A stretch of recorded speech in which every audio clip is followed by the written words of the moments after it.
Please join me in welcoming Dr. Brian L. Wright. Dr. Wright is an associate professor and program coordinator of early childhood education at the University of Memphis. He is also the author of the award-winning book, The Brilliance of Black Boys, Cultivating School Success in the Early Grades. Dr. Wright's keynote will focus on creating identity-safe classroom spaces and fostering healthy identity while cultivating voice and agency in Black boys in the early grades. Please join me in welcoming Dr. Wright. Hello and welcome. My name is Brian Wright. I'm an associate professor of early childhood education and coordinator of the early childhood education program and coordinator of the middle school cohort of the African American Male Academy at the University of Memphis. And so I'm really delighted to be a part of this math symposium, early math symposium, and I'm delighted to present on creating identity-safe learning environments for Black boys in the early grades. And so I want to frame my remarks today using the work of Pablo Freire. And so certainly I know in the context of the US, we often refer to him as Pablo Freire, but in Brazil, it's Freire. And so I want to read this quote verbatim, and I also want you to participate by typing into the chat what you think this quote means in the context of early math, in the context of education, etc. So educators need to know what happens in the world of the children with whom they work.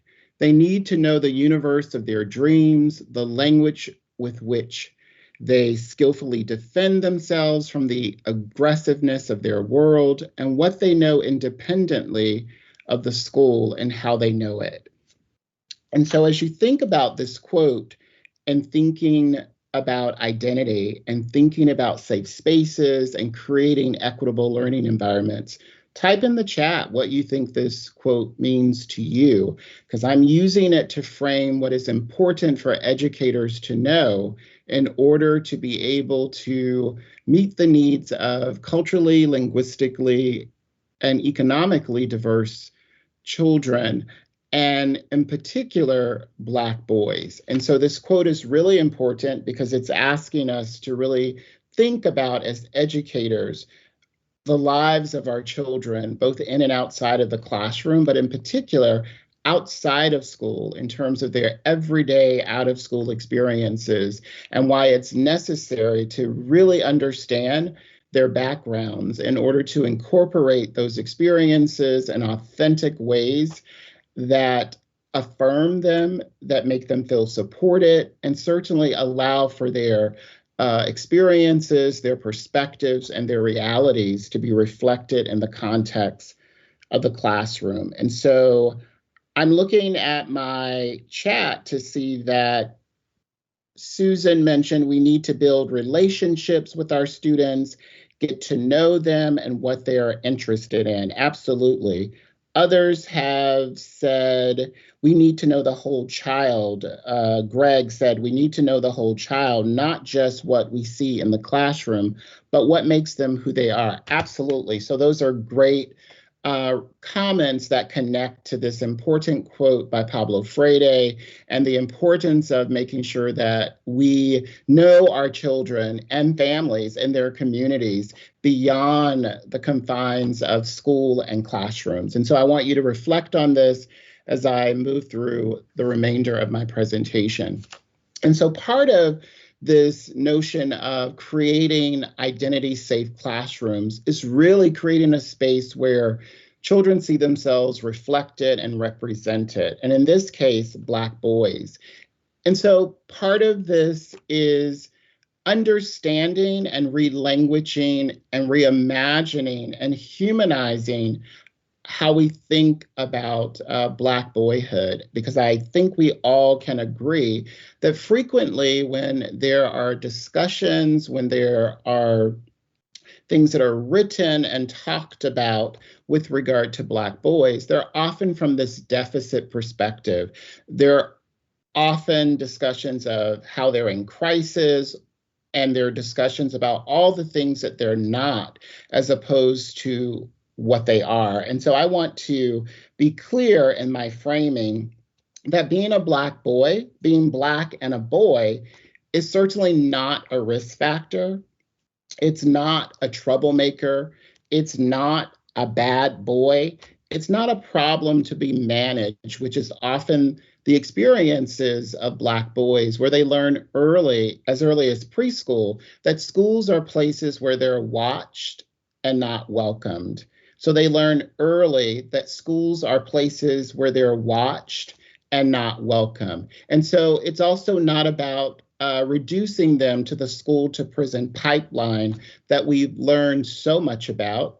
And it's also not about framing them from somehow disinterested in schooling and education and somehow anti-intellectual. And they're not destined for trouble, but they're brilliant. And so how do we begin to see the brilliance that I certainly know in those who do this work that resides in Black children, in this case, Black boys? And so I think it's really important for us to reflect on what it means to be Black and a boy, and how do we re-language and recast and reimagine and begin to humanize what it means to be a Black boy, and how we nurture and protect Black boys in the same way that we do all children.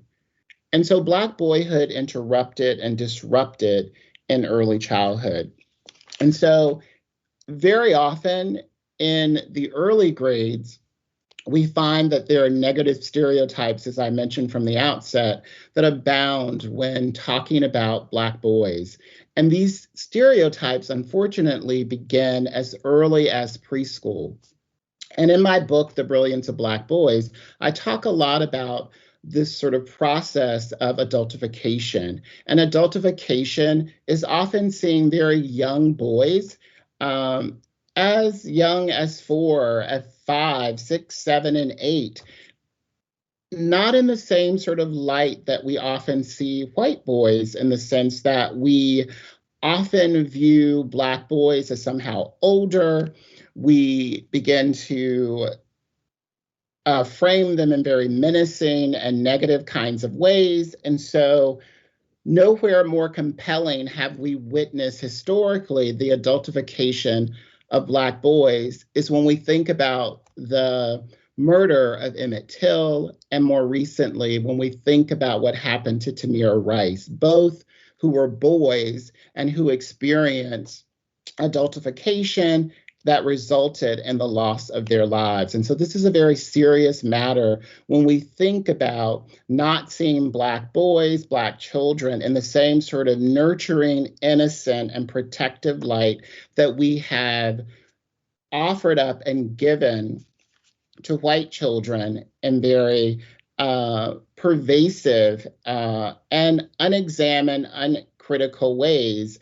And so I argue here that we need to do that same sort of protection and support and caring of Black boys. And so classrooms for Black boys tend to be sort of circumscribed in terms of their racialized and gendered experiences, creating very hostile environments for them in which they, again, don't feel as if they're welcomed in the classroom. And so the time that they should be developing who they are, their identity, developing their voice and agency, they're having to labor under these sort of stereotypes and the ways in which they're often framed in very negative kinds of ways. And so I want us to think about what can we do in our classrooms, in our learning environments with Black boys, to ensure that they feel like a member of that community, that they don't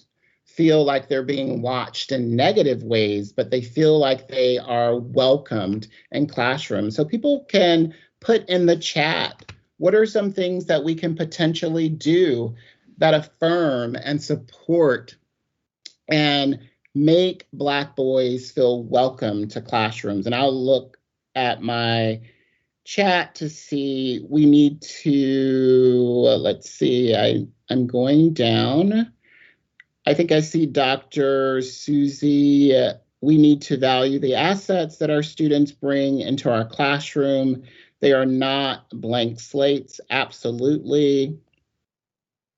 Begin with strengths approach, teach with love, assume beauty and brilliance. Absolutely. So those are wonderful ways to think about what we need to do for all children. But in this case, how do we create caring and equitable and identity safe classrooms for Black boys? And subsequently in my presentation, I will define what I mean by identity safe classrooms. And so school discipline hubs. So as I've been saying up to this point, experiences for Black boys are often circumscribed by race and gender. And so they find themselves in classrooms where the better part of their learning experiences are focused on how they're being watched, controlled, and disciplined in ways that we recognize that are often harsh compared to other children within classrooms. And so the data that I'm sharing right now is from the Office for Civil Rights and also Gillum's work. But the Office of Civil Rights provides this data on a biennial basis in which they document not just discipline, but other factors and that are associated with schooling, from gifted education to looking at disproportionality within special education, et cetera. But as you can see, preschoolers are expelled at 3 times the rate of children in kindergarten through 12th grade. And so that's cause for pause to think about that. Preschool age boys are 4 times as likely to be expelled than girls. And we see overwhelmingly that Black children are expelled almost twice as often as Latinx and white children, and more than 5 times as often as Asian children. And what's even more compelling is that Black boys represent only 19% of the preschool enrollment, and they represent 45% of preschool children receiving 1 or more out-of-school suspensions. So I ask you, what's operating here? We can no longer just locate problems and pathologies, which is often the case of schooling with Black boys, their families, and communities. We have to be asking ourselves what other factors are operating that are contributing to this, these staggering statistics that really present, and this is based on public school data.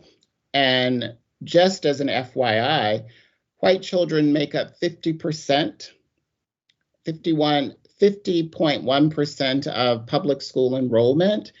And so they are the majority in the context of public schools, according to the Office for Civil Rights. And we can see that Black children represent significantly less percentage of about 15%. And yet we see this overrepresentation of Black boys and Black children being suspended and expelled from schools. And so in the chat, I encourage you to respond to the question of, what do you think? What are some factors that might be contributing to these dismal numbers with regard to suspension and expulsion of Black children, in particular Black boys? And so I'll check the chat if people are putting comments there with regard to what you think is operating here. And I'll come back to that in a moment. So continue to think about these numbers and what do we need to do to ensure that this is not simply about locating problems and pathologies with Black boys, their families, and communities, but we have to start asking questions of, what's the responsibility of schools? What is the responsibility of preparing teachers who are culturally competent, so they're not simply steeped in content knowledge and sophisticated pedagogical practices, but they've engaged in this important work of interrogating their own attitudes, beliefs, and values, and how those things manifest in problematic practices. And so By that, I mean, in terms of practices, how teachers plan curriculum and instruction, how they deliver instruction, and how they manage the multicultural, multi-ethnic classroom climate. And so it's very important that we think about those factors, because otherwise the problems and pathologies that often run the gamut in terms of stereotypes begin to be located only with Black boys, their families, and their communities leaving schools using a legal term, exculpatory, having no responsibility. That institutions need to change, but the actual individuals. And so I'm arguing that we have to look at the roles and responsibilities of schools as institutions, as places that also produce ways of thinking, speaking, and acting that are often not reflective of the racial demography that exists in our schools today. And so Black boys, again, their race and gender and schooling, and we see evidence of how their race and gender are circumscribed in the context of classrooms through discipline, such as zero tolerance policies. There's an overrepresentation of Black boys in this area. And might I add, we could argue Black and Latino, Latinx boys in this context. Special education, well documented that there's an overrepresentation of Black boys in a variety of mild to moderate disabilities. And then there is gifted education, in which there is an underrepresentation of Black children, Black boys in particular. And so we have to begin to think about the ways in which race and gender tends to circumscribe the experiences and limit opportunities and access for Black boys inside of classrooms. And so I invite you again to think about, if in your school or if in the district in which you work, there are discipline and zero tolerance policies. What do we need to do to disrupt, dismantle, and reimagine restorative ways to think about working with children, in particular Black boys? What do we need to do to change the longstanding patterns of referring Black boys to special education when we have not prepared educators to work effectively and responsively with other people's children? And also, how do we begin to change the demographic makeups of gifted education so that it doesn't simply become white and Asian, but we begin to expand how we think about giftedness and what that could look like in a variety of different contexts. So moving on, I've provided this very compelling context of factors that we must consider if we're going to create identity-safe classrooms. And so to do that, we have to move from deficits, and we have to begin to see the strengths or the brilliance and the beauty that resides in all children, but in particular, as we think about this presentation, Black boys. And so I draw on the work of Sean Harper, who created and developed anti-deficit achievement framework. And I write more about this in The Brilliance of Black Boys. And so this theory, this framework, is designed to sort of challenge those deficit questions that often focus on educational disadvantage, insufficient preparation, disengagement, and Black male student attrition.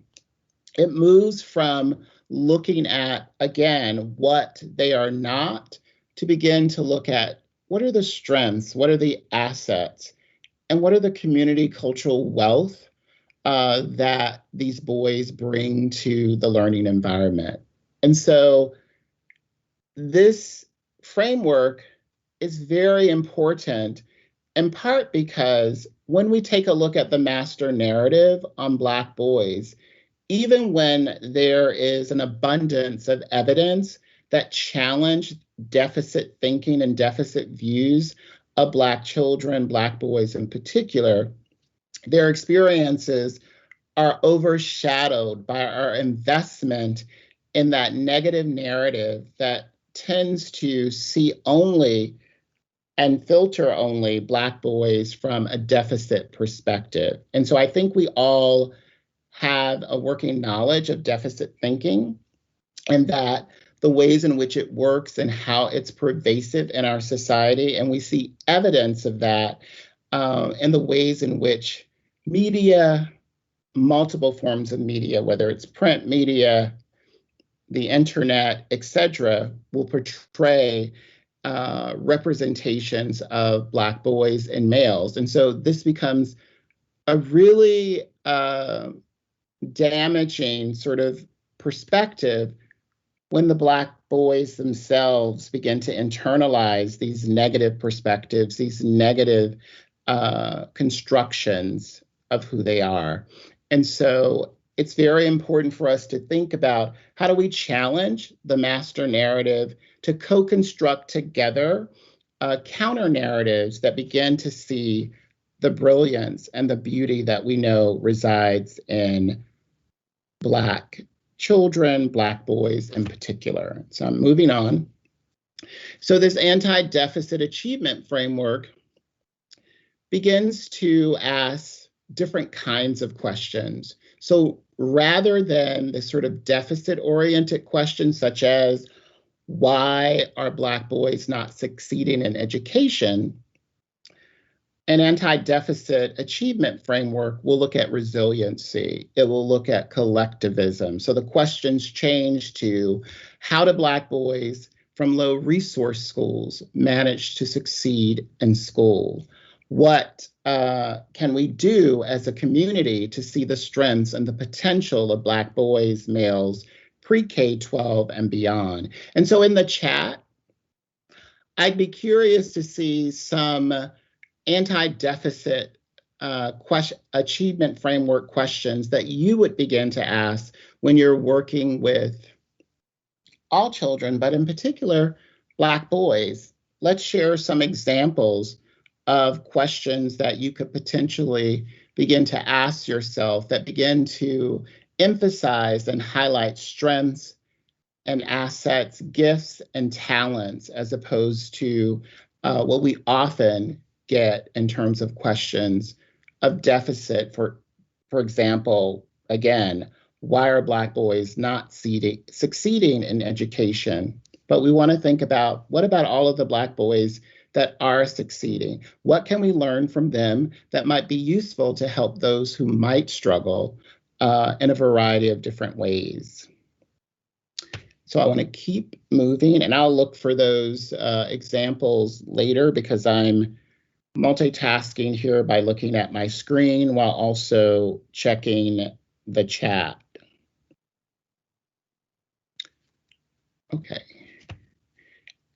And so in tandem with the achievement, anti-deficit achievement framework is this notion of identity safe early childhood classroom tenets. And I'll talk about each briefly in turn because I want to leave time later for questions.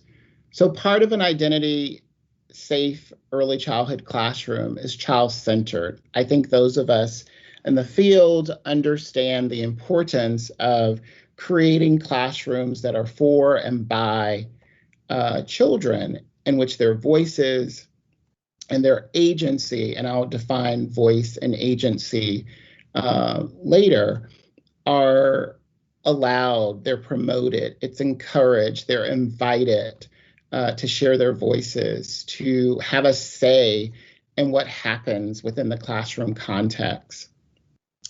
It's also about cultivating notions of race, diversity, equity, inclusion, and justice as a resource to sort of challenge how we think about curriculum, how we think about instruction, and the kinds of practices that are often white-centered and Eurocentric in nature, as well as the policies that I mentioned previously, zero tolerance policies, practices of special education that continues to be overwhelmingly students of color, and also gifted education. And so how do we begin to use an RDEIJ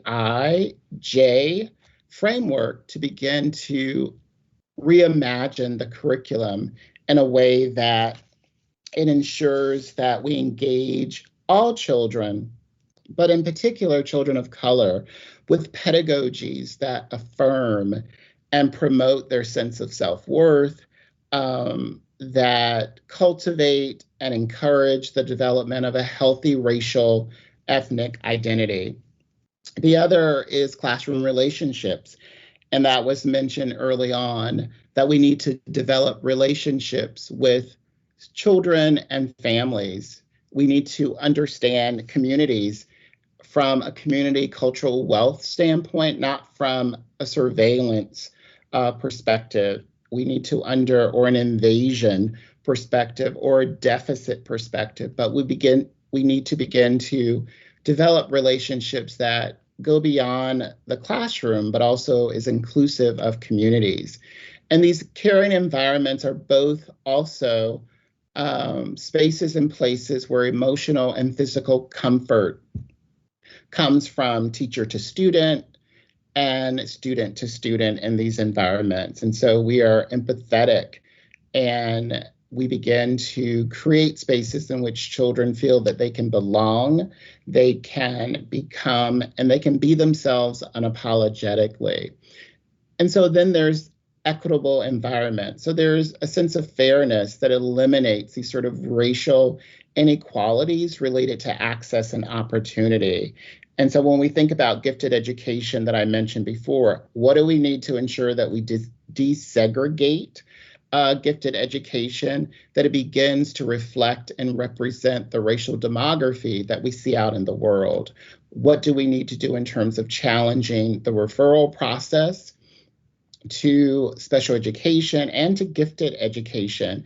What do we need to do in terms of thinking about the testing process versus thinking about assessment, which is very different from testing, because assessment is really about how are we, teacher and student, doing, and how can we, teacher and student, do better, as opposed to the testing process that serves to rank and sort children along very limited and limiting criteria, ignoring the fact that childhoods are unequal along lines of race, class, gender, ability, disability, etc.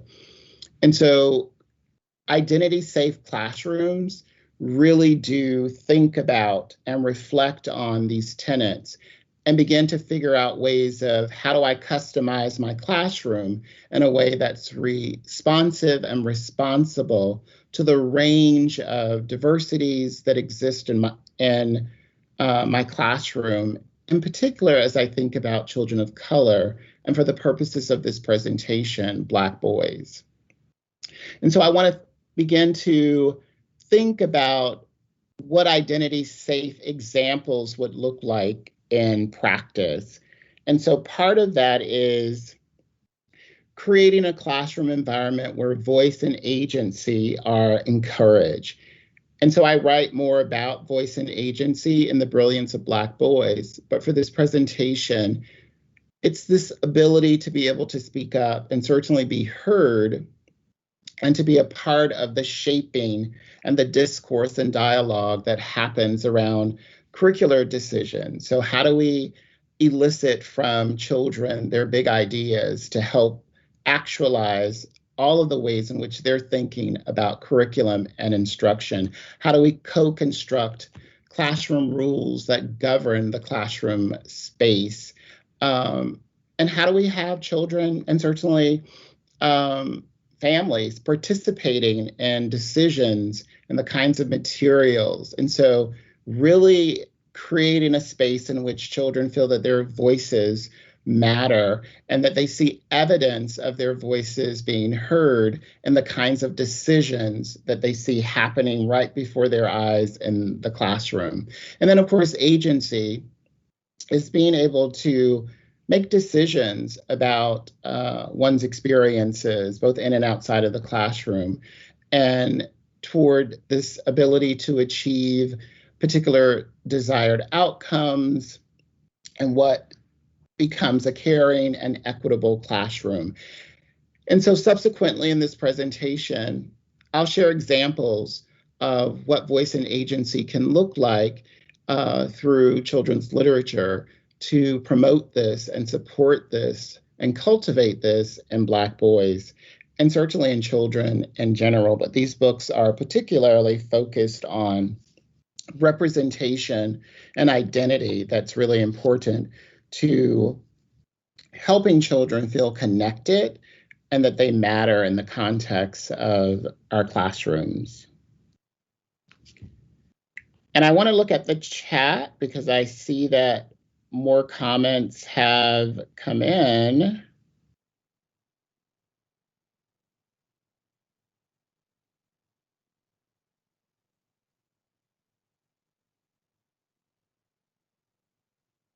Someone said, if you can't see and work exactly the same with every child, you shouldn't be working with children, period.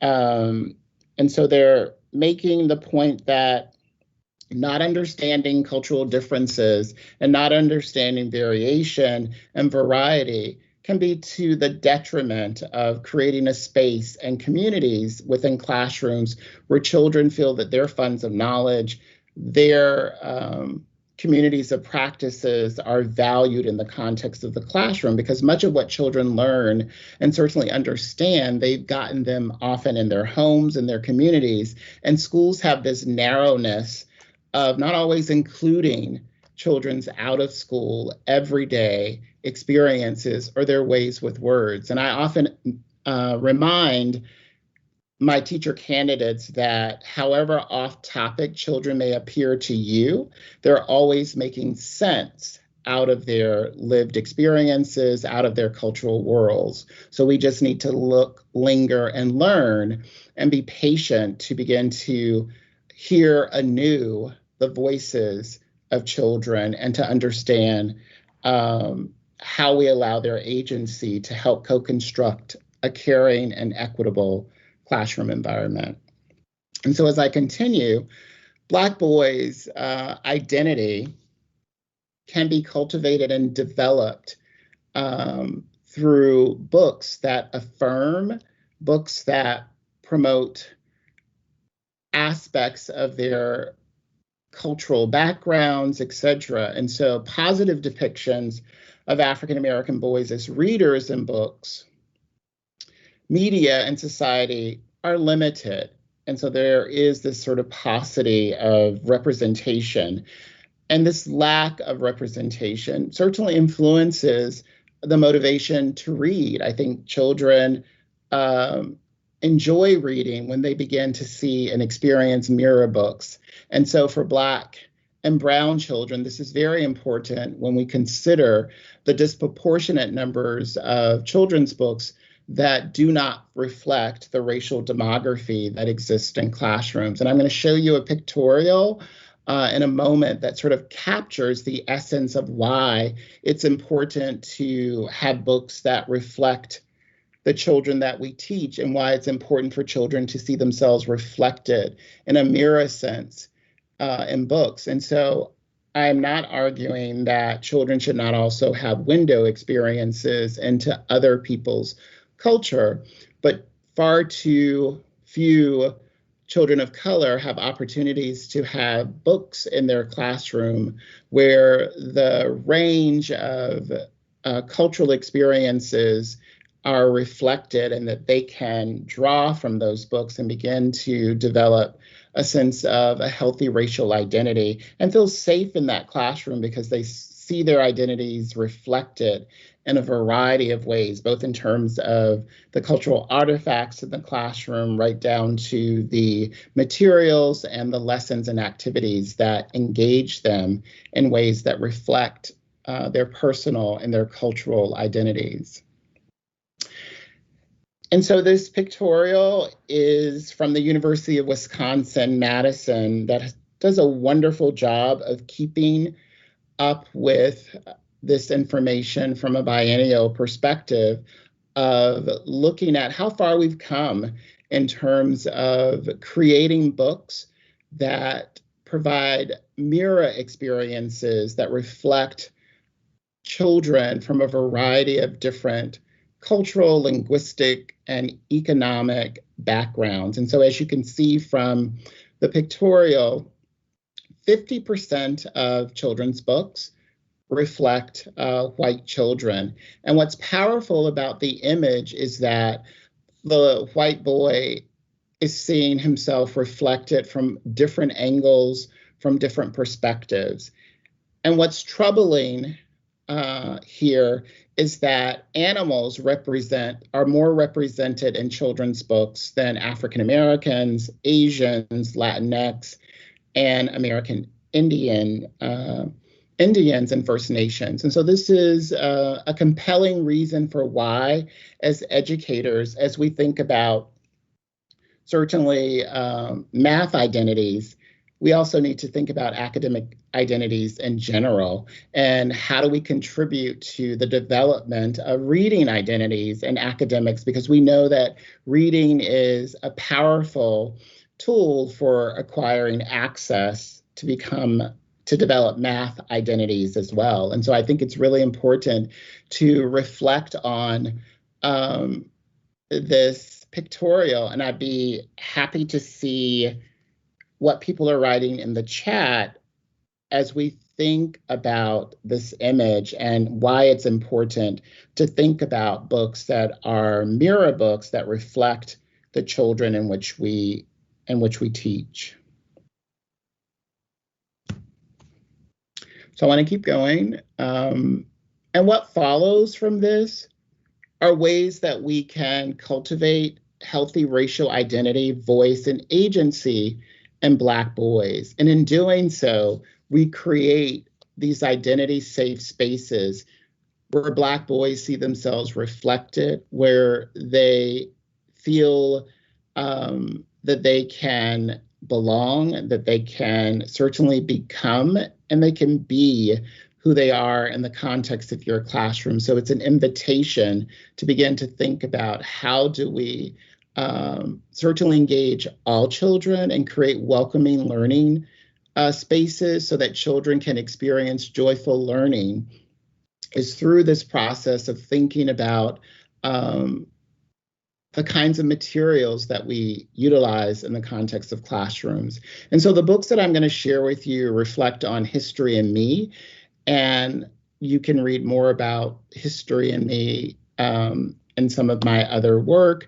But for here, it's about really letting Black children, Black boys, see historically the contributions made by Black people. This goes beyond February and Black History Month, because if you have to do this sort of add-on to the curriculum and it's not fully integrated, then you've done this sort of tourist approach to other people's experiences. And it's also moving beyond, even though concrete examples of culture are an entry point for very young children, it goes beyond sort of food, fashion, folklore, to really going to the deep structure of behavioral and symbolic aspects of other people's culture as we educate children. And so this History and Me is really about, again, creating this identity safe space, because you have educators who are aware of the experiences. And so Rudine Sims Bishop coined the term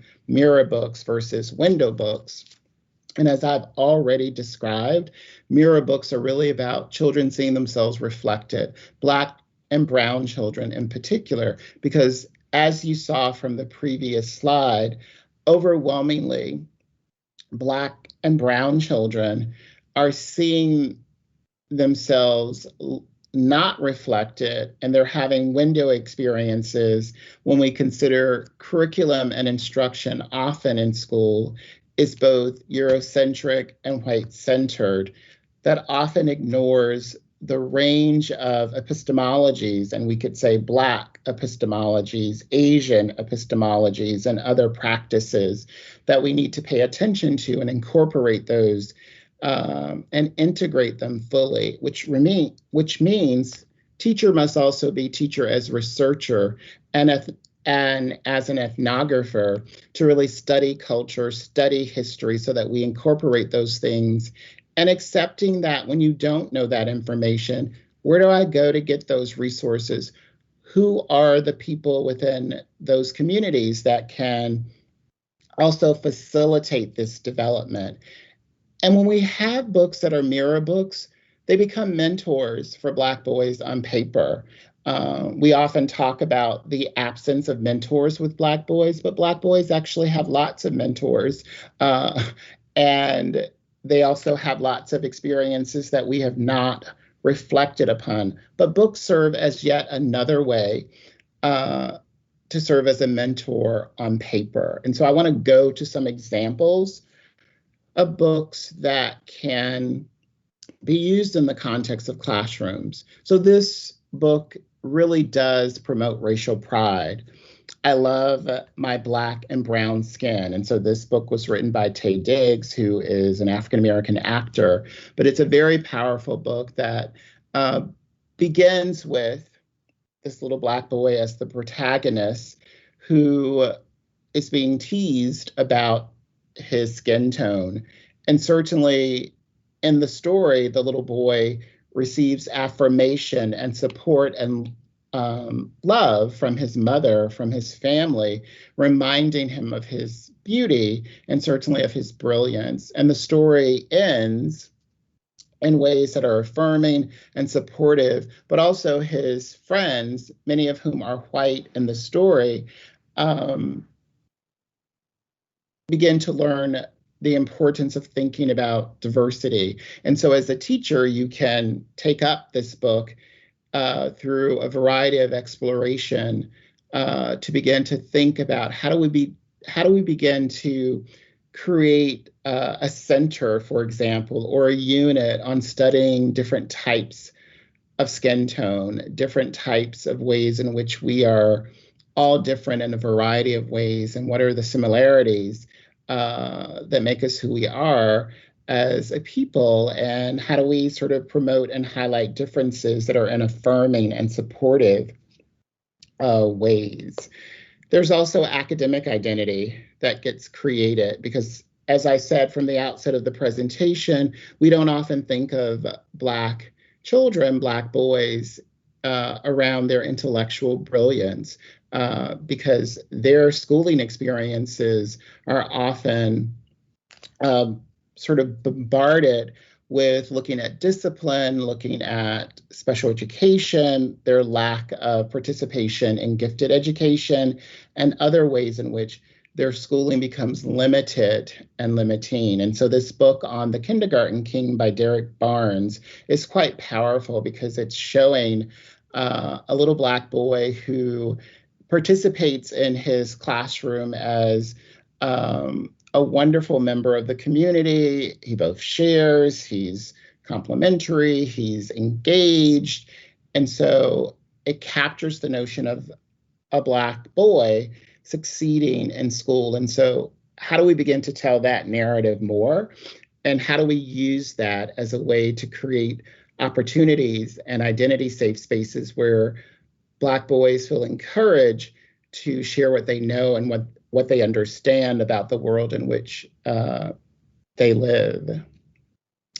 Another book that focuses on identity is The Word Collector. This book was read early on during the pandemic by former President Obama and First Lady Michelle Obama, that they read this to the nation. And so it's a powerful book about a little boy who is fascinated with words, and he has developed this deep understanding and appreciation for words. And so it's very important that this kind of book gets utilized, because when we think about the oral tradition of Black communities, when we think about their sophistication with linguistic practices that are often missed and dissed inside of classrooms, this begins to change how we begin to see the literate lives of children, both in and outside of schools, and how do we invite their ways with words in classrooms, and how do we build on their out-of-school language as yet another pathway and an opportunity for them to learn even other ways of communicating and speaking that doesn't diminish often their native home language and ways of speaking and communicating in schools. Another book on cultural and personal identity is also by Derek Barnes, entitled I Am Every Good Thing. And so this book is affirming of Black boys and their joy, their brilliance, and their beauty that's often ignored and not a part of the schooling experiences of Black boys. Because I think when we start to ask about how are they doing, how are the Black boys doing, conversations typically turn to discipline. And I've given presentations all over the nation. And usually when I'm going to do presentations, if I'm asked what is the topic, and I say, oh, Black boys, I often get, oh, we're so glad to see you because we're really having a lot of trouble with the behavior of Black boys. And I usually respond with, I hate to disappoint you, but I'm here to talk about their brilliance. I'm here to talk about their strengths and their assets, not about controlling practices and discipline that tends to be an adult issue that we've not worked out because we've not developed expansive ways to begin to see certainly the brilliance that I know resides in Black boys. And then this other book is Identity and Agency. And so Black boys matter, Black lives matter, and Black minds matter. I listen in on some of the other presentations, and I know that people mention what a year we had in 2020 and what we've experienced even in the early parts of 2021, and that they would not sort of dwell on those things because we've all sort of experienced it in a variety of different ways. But in the skin that I'm in, I don't have the luxury not to think about these things on a daily basis, as it matters that we create the kinds of spaces and places that allow for Black boys to come away with this sort of affirmation and protection and nurturing that we offer up to other children in ways that we can begin to diminish and challenge and disrupt those practices and patterns that I shared with you from the outset of the presentation with regard to special education, zero tolerance policies, and certainly suspension and expulsion, and that we change gifted education, that we begin to expand what we know and understand and how we think about gifts and talents that Black and Brown children bring to the classroom. And so those are ways in which we create the kinds of classrooms that are identity safe. This book on agency, Get in Trouble, Good Trouble, Necessary Trouble,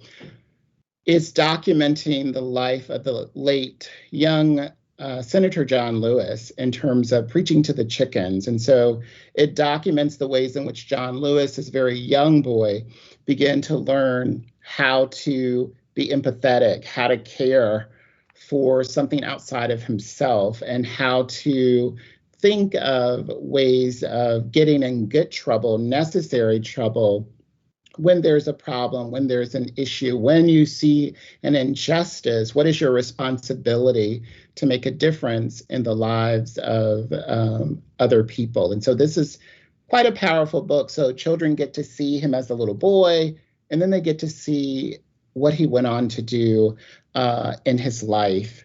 And so it's quite a powerful example of history in me. And it also provides an opportunity for Black boys to imagine possibility and what may be possible for them when they see themselves reflected. And certainly other children get to learn from a window perspective the contributions of the late Senator John Lewis.